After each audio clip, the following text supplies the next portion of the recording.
per Ruto advisors. This is part of austerity measures, and officials now find themselves uneasy after President Ruto directs that the government shall reduce their lot by 50% with immediate effect. That story continues on page 6, but we see pictures there of faces of some of the top state councillors who seem to be on the edge. The story continues on page 6 of the People Daily, and many of the aides are close allies of cabinet secretaries, some of governors, and also include acquaintances.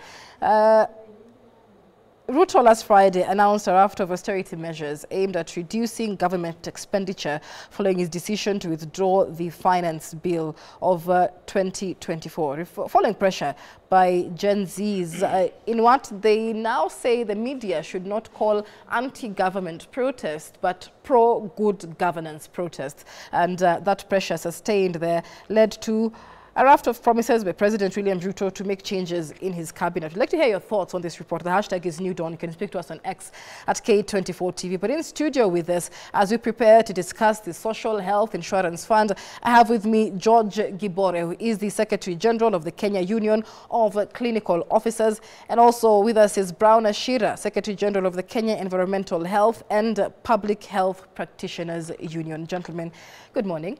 And thank you for being with us here on New Dawn.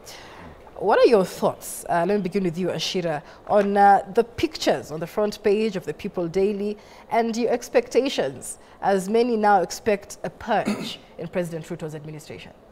Well, thank you, Ngele, for finding time to invite us here. My name is Brown Ashira. Just going by the pictures on the dailies, I think these are a type of the president need to get it done. I don't know whether the president is the one not getting the advice, or it's the advisors who are not doing it the right jobs. So it's something that the president need to look at. The pressure is all over. The Gen Zs are speaking, the Kenyans are actually speaking, and the advisors need to reinvent the wheel. They need to change how they are now doing their work to ensure that they make sure that the president gets the right information. I remember the president said at one point that his communication team let him down, right, because they're actually out of touch with what is actually going on the ground. So the faces at the top of these dailies, they should up their game and do a better job than what they're doing at the moment. Yes. Gibore, what are your thoughts on this conversation? I think it's a very interesting moment because one thing it is pointing out is that Kenyans are becoming more informed, and indeed they want accountability from the government. What I know is that previously, even from the previous government, it was not easy to get even to know who are the advisors of the president. It is open now that at least we know most of the president advisor, and people have pointed out that probably some of these are contributing to some of the problems that the country is going through, or rather what the government is experiencing, and the admission of the government on some of the maybe even including, because even the cabinet secretary are advisors of the president. So we believe that then if that decision must be the one that can be able to assist us move forward, then we need to see them, we need to see the president taking action so that we can reduce the numbers of the advisors if they are the problem, if they one probably are not giving the right information, because that's what my brother is trying to mention, that we cannot actually tell whether they have given the information, the president have deliberately chosen not to take those advices. Because if you look at some of these faces, here are very prominent people in terms of economics, some of them security, and in very many areas. And these are key sectors. And I believe that then there are sectors that we need to consider, and some of them reduce the numbers, which is key to management of our actually. All right, and we had, of course, one of those leading the president's team based at State House, economist David Ndii, in a recent interview revealed that his team had up to 10 advisors. I mean, you're asking why so many if you're not seeing decisions or advice that reflects the will of Kenyans themselves. So do let us know your thoughts on that conversation. The hashtag is New Dawn. But let's take a look at page 7 of the People Daily. It says, what makes it harder for states to crush tax protests? And the government is finding it tough to suppress dissent after youthful protesters maintain their tempo on what they now call pro-good governance demonstrations. When you take a look at social media, there is talk of another Occupy CBD protest today, and we'll be taking a look at how that pans out. As even the opposition now accuses President Ruto of making promises now to suppress the pressure that he may not be able to implement. And so the article here that says that as part of history, or at least this history, Kenyans are now familiar with the use of police to violently suppress or repress public protests. But we are increasingly seeing police and Kenyans just hand in hand in many of these protests. Case in point, that concert that we had on Sunday. And let's take a look now at page 10 of the People Daily. That is the usual cartoon there, my favorite part of the paper. It says, which way forward and which way backwards? And those are taxes. And on the other hand is government spending. They all seem to be coming from the same pocket, or the same bag at least. But you know, the government doesn't seem to fit in the bag to begin with. Gibore, I don't know what your interpretation of this picture is, and especially even with regard to budget cuts to key sectors that we're likely to see as a result of the conversation on taxes in the country. Yeah, this is a picture portraying government that you are preaching water as you take wine. And you'll see the kind of how you'll see this government is looking very comfortable and huge in terms of having eaten enough. But again, what I am saying, how did we come here, Michelle? It is the biggest question that we need to ask, even from page 7 where you are asking about our involvement with the police. How did we come here, and how do we move out of this quagmire that we have made ourselves to be in? And I think the president needs to take a very strict measure. And I expected that this should have happened. We have people who have been accused and they're still in the offices. What are they doing in the office?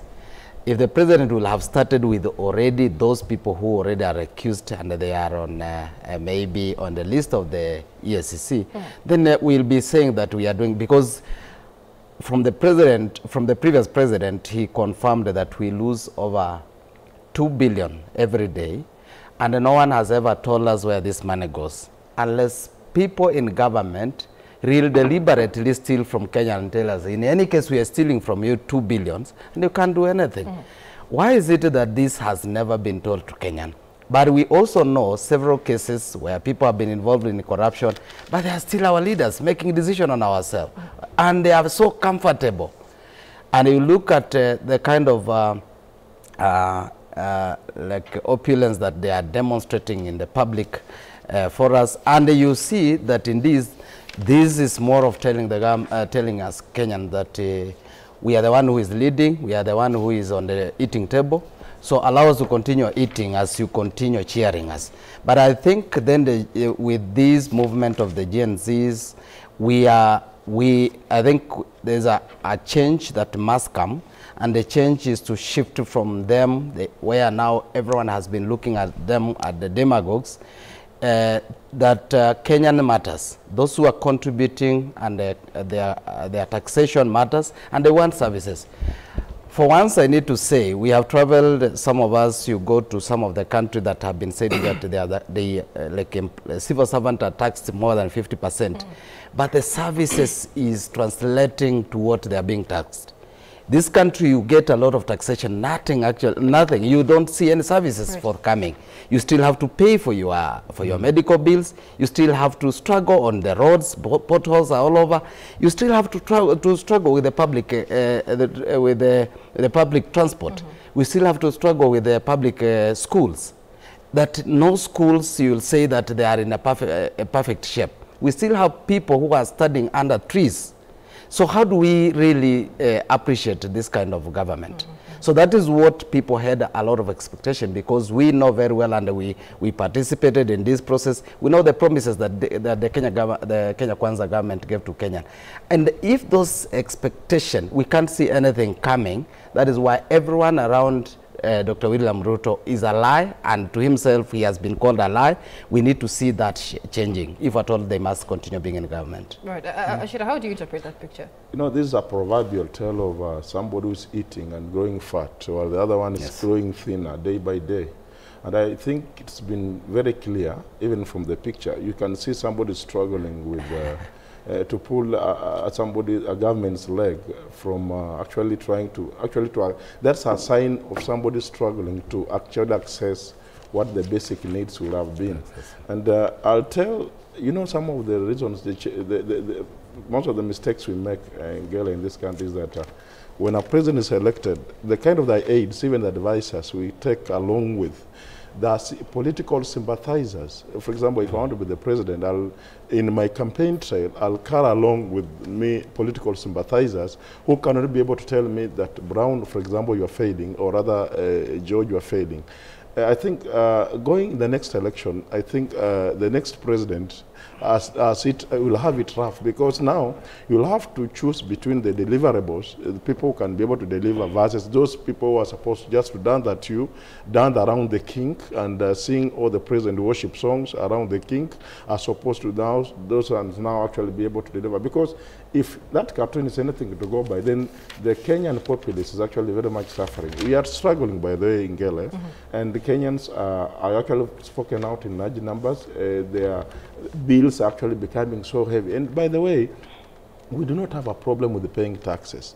The problem Kenyans are actually raising is the direct opulence that is being actually portrayed by the so-called politicians. Right. Somebody carrying words of monies in Arambes and all those things, and think that when you come with 10 million in a bag or you feel that we have eaten, and yet we have not actually eaten, and the Kenyan population are actually growing hungry. So it's a wake-up call to the government, and I think not even a wake-up call, it's a time bomb, because these are issues which have been piling day by day, and it's a time bomb that's actually going to break it up. Right. Yes. Let's take a look at us making headlines on the Standard newspaper. On the front page there, the top headline says, patience runs thin on Ruto reform pledges. Now, Kenyans are waiting with bated breath on the call by the president to reshuffle his cabinet, even after some of his measures, such as auditing the country's debt, now fly into headwinds, as Kenyans question the legality of more proposals. We've seen the Jubilee Party come out and call out the president for, among other things, the announcement to disband or scrap 47 parastatals, which they say he does not have the mandate to do as president. But let's take a look at page 4 of the Standard newspaper. So Gen Z are demanding an overhaul of the cabinet, and many are expecting something different and not so much a reshuffle, where one cabinet secretary is taken from one department and taken to another department. People want to see radical changes. People want to see the whip being cracked on those who are not performing. Because basically what you are doing, you are transferring a problem from, for example, Ministry X to Ministry Y. If, for instance, I have an issue, for example, I'm a minister in charge of education, and he found that I have an issue, I should actually step aside and allow another person to take over, so that he can be able to come in and address the challenges that are there in the ministry. Most likely, I'm not in a position to address those challenges as what's supposed to be done. Yes. But let's take a look at the promises.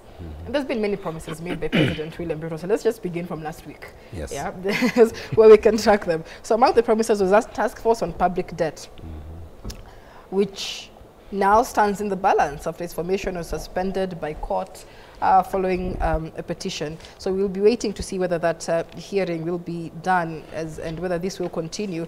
But many have questioned the legality of the task force itself. Another promise was government reorganization, which he said would be done shortly. No update has been made from State House, and Kenyans are waiting with bated breath. And then there was the chief administrative cabinet secretary positions, which were said to have been suspended. Scrapping of the budget of the officers of the first, second lady, and the spouse of the prime cabinet secretary. Many actually did not know that the spouse of the prime cabinet secretary also had a budget allocation. And then no more harambeas for government officers. I mean, what are you making of these austerity measures, so to speak, but many now are in the balance? A very interesting moment when you see, if I was advising the president, I'll just tell him that what Kenyan want is that you don't have to pay your allegiance to the people who are close to you. Those who probably you are together campaigning, but pay your allegiance to the Kenyan who are the majority, and they are saying that things are not okay. So then he will start now acting. He wouldn't be waiting to make the changes that Kenyan are asking. For instance, changing his cabinet. He should be able to do that. I know this is something which is not very straight, because again, we say change. Change to who? Because in any case, if the Gen Z had leadership, we should be saying, we want this and this and this and this. But I know that when we ask without giving, because the discussion is without proposal. Just do this. Do with what? Change with what? For me, I'll be saying, the president knows some of his cabinet. Probably he came out saying that they do not even understand how the ministry is supposed to be run, and he seems to know more than them. Those are the people to stand with. That you have people in office close to 2 years, they have not done anything, they continue launching, making noise, playing politics here and there. So then those are the people you start with. Push them out, because in any case they have demonstrated incompetence and they are not able to assist you to achieve what you promised. Now, on these issues where he's promising a number of like austerity that will not do fundraising, the fundraising will still continue. That's what I know. But let it continue in the manner that it had been started, to support those who are poor, who want to go to school. Someone can do it, but not to appear with all the cameras to tell us that you are giving 20 million to the churches. Those are what people do not want. But again, we may not legislate everything, but indeed we can be able to focus. Now, on the issues where he wants to scrap some of these things we call the state agencies, I don't know how he'll do that, because those are anchored on Act of Parliament. But again, it can be proposed because he still has the majority, so that they are now probably being put together. But you say the people who are employed in those institutions will be transitioned to other places. So are we really cutting down the cost? I'm not very sure, because still the same people will be transitioned to other places because they are not going home. Okay, and so then these questions and concerns are what have also sustained the Gen Z movement. Many of them saying they will actually take to the streets today until tangible promises, you know, are made and implemented. And so we'll be waiting on that. And part of what, you know, will determine the next course is especially the decisions that the president makes when it comes to his cabinet. So we'll be keeping an eye out on that. But still on the front page of the Standard newspaper, it says Gen Z's plan with military precision. And that story continues on page 7 of the Standard newspaper. They say it's the Gen Z surprised, too organized to stage protests without a leader. Now, the Gen Zs surprised everyone on Sunday during that memorial concert at Uhuru Park, which was, again, surprisingly peaceful. I don't know why many people are surprised, because they said they are peaceful. Many questioned how it was organized, whether they're still leaderless, how all the organization went. And we had some of the activists, including Boniface Mwangi, coming out and saying no one was paid, you know, for those who performed. So they staged this all together. And so on page 7, we see the media applauding the youth for now driving national dialogue. And part of that national dialogue is still on the front page of the Standard newspaper. Pressure mounts for IEBC reconstitution. That's on page 9 of the Standard. The Gen Z have now fueled urgent calls for Ruto to sign the IEBC amendment bill and reconstitute the IEBC because they want to recall their members of parliament. Ashira, just the fact that even national dialogue has now changed as a result of the pressure sustained by the youth. What does that say to you? Maybe before I do that, I want to say that the Gen Zs have largely been peaceful. By the way, the idea of trying to portray the Gen Zs as violent people, I don't know, it was an idea that was born elsewhere. But going by the way things have been, the agenda that was being driven by the Gen Zs was actually largely peaceful, and that one was even demonstrated during the Uhuru Park. But again, going back to your question, is that the discussion around even the IBC and all those things is largely because this country requires reforms, and people are tired of. You know, we used to think that when you elect people, some people used to view us as tribal or something like that. And right now, people are now realizing, even if going by the genes, you can even see they are tribalists. They don't care where you come from. You know, once somebody is hungry, we don't care where you come from. What it matters is what I'm going to eat at the end of the day, and whether I'm going to go to school or maybe to go put on a dress. So the conversation is actually timely, and the reforms, what these teams are pushing for is that the president need to switch the gears to reforms and walk the talk. Because ideally, you know, why people are largely saying that the president seems to be lying is because the famous slogan, tutapanga, tutatenda, tutafanya, tumefanya. Such a things as one that actually angers people, because people need to see, when you are in power, you need to be seen working for the people. You know, it did not take President Kibaki a long time to institute reforms, economic reforms in this country.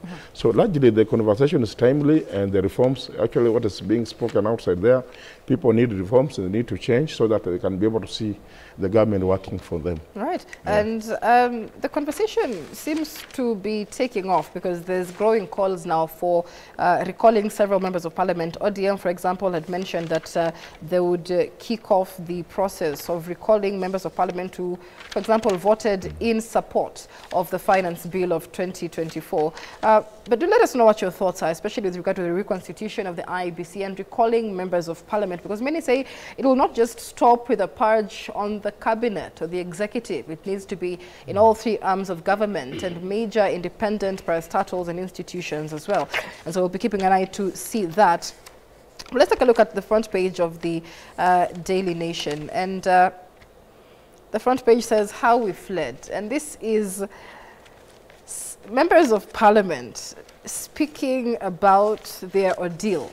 The story continues on page 6 and 7, speaking about or recounting the day of shock and terror when Gen Z protesters raided parliament buildings. It was an assault on parliament that came as a shocker to members of parliament as the public displayed rage against the passage of the finance bill. So you take a look at the front page. We have Suba North Member of Parliament, Millie Odhiambo, saying, I found one woman MP who had despaired and was just seated where should have been an easy target. The confusion in the tunnel is a story for another day. And Kenyans did get a sneak peek of what went on in the tunnel as members of parliament fled to safety.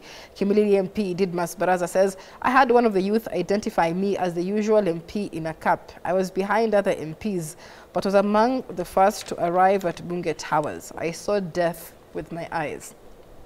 And we have nominated MP Bishop Jackson Kosgei, who says they knew who I am and even knew how I voted. He voted yes for the finance bill, but they told me that I was a good man and asked me to allow them to escort me out of the building. And Kenyans saw those videos as well as the youthful protesters wheeled Bishop Jackson Kosgei out of parliament buildings despite his stand on the finance bill. Gibore, it's an interesting, let me begin with you, Ashira, first of all. It's interesting to see, to hear it from the perspective of the members of parliament as well. What do you make of the stories they're recounting? You might flee. They were lucky. I want to say this. You know, me, I'm also a voter, and I know how my MP voted. And I cannot come here to say I'm pro-Gen Z, but I'm a pro-reformist because I'm a taxpayer and I'm also a Kenyan in this country who demands equal services and good services. What I want to say is that the issue about, it's not about even fleeing. The issue was about why were they fleeing if they knew what they were doing was the correct thing to be done. So they need to resonate. The issue is our MPs need to calm down. The Kiburi United should calm down. They need to resonate with our people. You know, when somebody elects you, it means that the constitution is very clear. We delegate our authority to these MPs who are supposed to exercise it according to the constitution. And when we delegate, we are saying we are delegating that we do not have unga, for example. We are delegating that we do not have electricity, we do not have water. Go and legislate about water. Go and legislate about education.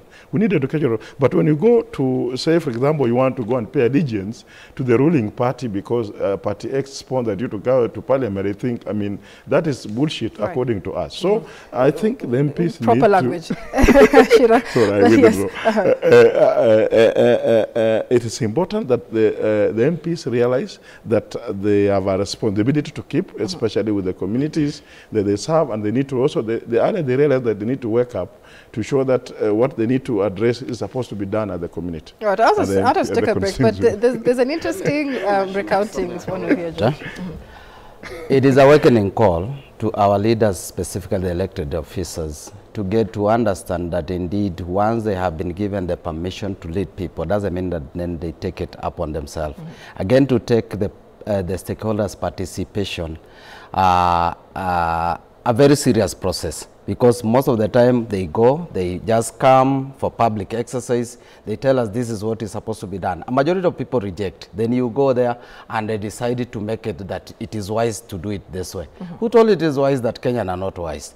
So until they change their mind, I think it is a high time, even the recalling of this MP should be happening, so that you don't think that once you are there, you are bigger than everyone. All right, let's take a break. But it's interesting to see the experience of Bondo MP Gideon Ochanda. He says he was on the 19th floor of Bunge Towers, and so when he saw the protesters, his paramilitary tactics kicked in, and he joined the protesters, camouflaged himself, bought himself a face mask, and somehow managed to escape on a border. And so, you know, protesters did not know that some MPs had camouflaged themselves among them as protesters. An interesting read on page 6 of the Daily Nation. Let's take a break here. When we come back, that conversation on the transition from NHIF to SHIF, the Social Health Insurance Fund. What does it mean to you, and how implementable is it? Do speak to us on X at K24 TV. The hashtag is Newton.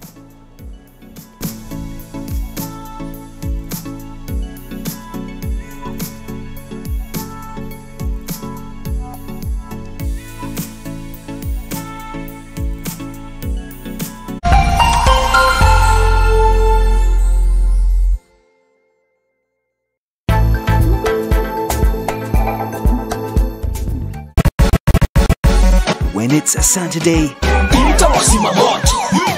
there's only one entertainment show in East and Central Africa. Arena 254.